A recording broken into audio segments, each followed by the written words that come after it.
la ñu koy ndar keppe daal di dugg nag souhaiter joyeux anniversaire à la first lady de ki nga xamante ni moom moo di monsieur Thiam intendant alors Serigne Modou Mbacké Thiam mi leen di dégtal di leen jukkil ay xibaar yi ñeel wàllum immobilier ci réew mi moom mooy fêter aujourd'hui 16e anniversaire de mariage maanaam fukki at ak juróom benn ci néegu sëy moom ak aawam moo tax ma ne leen góor ñi dañuy war a takk ñaareel ngir xam seen gëddu aawa waaye tamit ngir rek ñaareel yi tamit am royuwaay ndax loolu mooy àddina alors moom message bi nee na message pour elle please alors de par ma voix je vais lire les écrits de votre tendre époux madame Thiam alors il dit: tu as été ma candidate pour les municipales de mon adolescence. Tu es ma candidate pour les législatives de notre présent bonheur. Et tu seras ma candidate pour les présidentielles de notre future retraite. Je t'aime mon îlot de paix et de bonheur. li neex na de. man mi sax sama xol da cee seddaale. macha allah donc heureux ménage à vous. ñoom jugee nañ ci noces de coton je crois que ñoo ngi ci noces de diamant yàlla bu leen cat dugg. amiin incha allah. en tout cas lii c'est des exemples yoo xam ne tamit tey jeune génération bi war nañ cee bàyyi xel. justement soo xoolee dernièrement on a constaté que pas mal de divorces yoo xam ne gis nañu ko li ñuy wax rek sëy dafa nekk loo xam ne yërmande faw mu am ci compréhension faw mu am ci te daanaka waxtu bi moom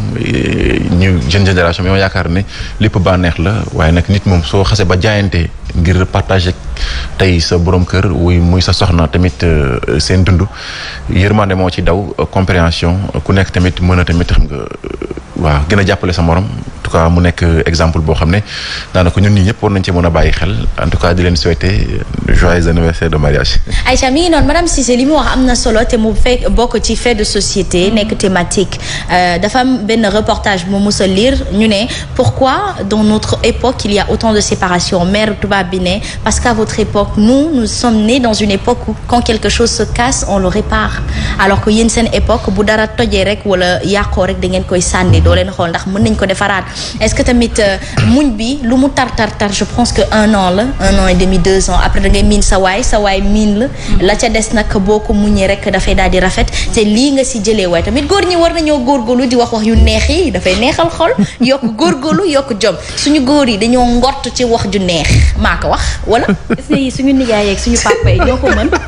billaay suñu nijaay yi ci mel ne tonton Thiam ñoo mën lii ñoom ñoo xam peut-être. moo tax suñu génération yi léegi ci ñoom la ñuy jëm seetlu nga loolu. waaw parce que jeunes yi dañ lay sonal rek yokk la stress. ba pare sëy yi lu tax mu fragile léegi bëggeel yee oyof. ba comme ni nga ko waxee rek saa su nekk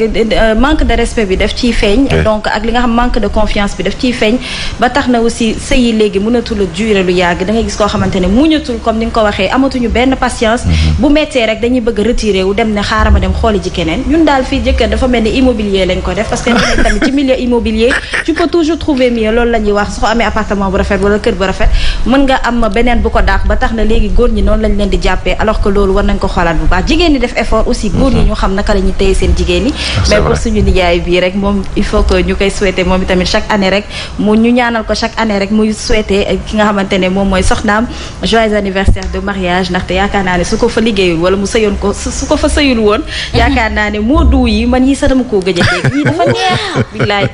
mais suñu nijaay bett nañu nag j'ai même capté le mot au cas asma suñu nijaay bett nañu non man xaw ma woon ne poète la nee na man législative ñuy jublu dafa ma intéressé bi muy naan tu es ma candidate pour les municipales de mon adolescence nga ne ma dama capté mot bi. li ñi moom neex na moom xaw ma nag fan la.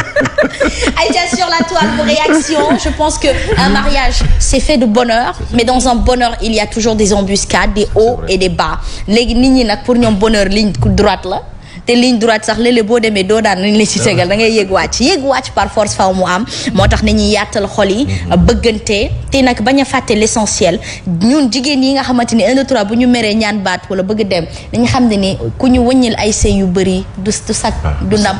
du dëgg te ndundamu jigéen nag yàlla mooy dogal bu bindee ni fukki jëkkër ngay am tamit fukki jëkkër ngay am mais nañu góorgóorlu ba tax ne yàlla sax moom bu bindoon lool bu ñu góorgóorlu ci suñu góorgóorlu mën nañoo xettali ba xëy na ñu yem ci benn wala ñaar du dëgg. non li nga wax lu leer nañ parce que sëy dafa bëree paramètres li may wax chaque jour rek dina dem benn instant boo xam ne dootul nekk di si diggante waay dendante yi parce que tamit xam nga rëy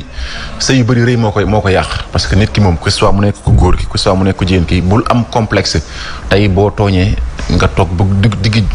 guddi jot nga yee sa borom kër ndànk wala nga yee sa soxna ne ko kat nii ak nii la demee maa ngi jégal wala li mais rëy daanaka tey moo sonal sëy yu bëri te loolu mooy yàq tamit lu bëri ku def erreur accepté ko ngeen toog waxtaan parce que tamit nit bañ ak làmmiñ ñoo ànd sa chaque jour xam nga ñu jàppante kon nit ki tamit boo leen nekkee réeroo mënu see ñàkk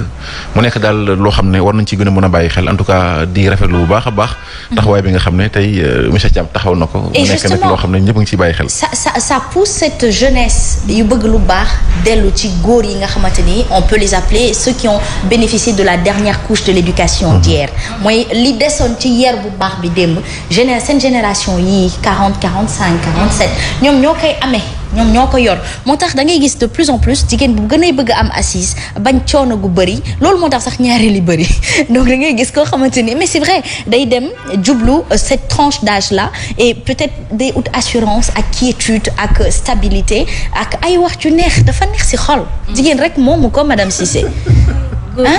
góor bu jógee nga xam ne ni di nga am jéeg ju mokk pooj maa la wax lii nga day def effort jigéen dañuy def effort góor ñi dañoo war a def effort saa su nekk du ma noppi di leen ko wax jigéen ñi ñoom ñoo sonn góor ñi def leen effort wane leen seen bopp tuuti na mais tamit ngeen leen di yokk courage parce que jigéen ñi dañuy sonn saa su nekk ñooy xool seen bànneex ñu koy daw donc loolu dafa metti nañu def effort actuellement réew mi toj na réew mi tasaaroo na kenn amatul vie privée asma ñëpp a ngi dugg ci sëyu jàmbur yi ba tax na ñoom sax mënatuñoo am tranquillité ku am sa sëy sax yaa ngi xaw a tiit parce que ma samba ma demba ma paate ñoom ñëpp dañ ciy dugal seen bopp jéem a xool lan mooy seen problème di weerante di fragiliser li nga xamante ne moom mooy couple bi donc loolu aussi nañu moytu ñooñu nga xamante ne dañuy yàq sëy yàqkat sëy yàqatu sëy waaw nañ leen joxoon ñoom tamit waaye gis nga fii fu lay jaay Dakar bu dul loolu ma ñam jeexal ko ku bëgg a dugg sa néegu sëy nga xam ne ni yàlla mi sax da cee màndu ba tabaxal leen néeg boo fay lu ñu muur seet lu bàjjen ba dañ kumpa bëgg xam ndax foofu noonu lépp a ngi fa en place ci buntu ba la yem de du dëgg kon mbir dafa am fu ku nekk di am place am di yem waajur du la fa tiim papa yaay dañ lay gunge rek yedd la buñ la naree duggal sax yàlla lu mu wax dafa leer de xataa borom kër bu la naree teggil ci yoonu bi siratikal mustaqim nga daw ko mbaa nga teggi waxam fii def li yàlla santaane bu boobaa yaa koy ëpp barke du dëgg te bu yàggee di nga ko xettali ba nga xam ni ndeysaan moom dana dellu si waat mais pour revenir à notre génération il faut que ñu yokk muñ il faut que ñu bàyyi facilité il faut que ñu bàyyi gëm ne ni wërsëg roxaya du sama wërsëg te ci àppam la jotee boo c'est mosoo seetlu da ngay gis ne ñu mujjee am ñooy dàqale ci génération suñu mag yi da ngay daan gis ñu naan am na oto Mercedes waaye tey ñun suñu oto yi ñooy dàq seen oto yi. mais li nga waaw kon nag ku muñ. soo xoolee suñu mag ñi sax daanaka ñoom si ay pajaas lañ doon tëdd ba tey jii tey yàlla sutural leen ñu am loo xam ne daanaka mënuñ ko sax weccoo parce que soo nekkee ci sëy daal. ku ci muñ. incha allah li nga bëgg di nga ko am waaye nag sooy xool benn roxee boo xam ne peut-être borom këram moo ngi koy defar yenn yi te borom këram am toll foofu noonu da ngay sonal sa bopp rek dafa nekk loo xam ne daal muñ gi daal nekk na loo xam ne daal foofu tamit ñu gën koo bàyyi xel parce que tamit àdduna bi métti na métti boo xam ne ñaari way dent yi buñ mënu leen tëw rek réeroo da ciy gaaw am en tout cas mu nekk daal affaire boo xam ne war nañ fi gën a bàyyi xel tamit ñu gën a bàyyi xel tamit suñuy tamit culture parce que am na solo. justement waaw am na solo lool. yow mbaa doo mujjee ni tonton Thiam tamit. ah waaw mais yàqul dara parce que tamit góor moom jonge de xam nga dañ naan jigéen kese waaye nag góor moom jonge. waaw jigéen moo ko pooj la moom. ah yii góor moom jonge de moo ko moom boo tax boo leen jongee rek ñun ñu moo ko pooj ayca jërëjëf.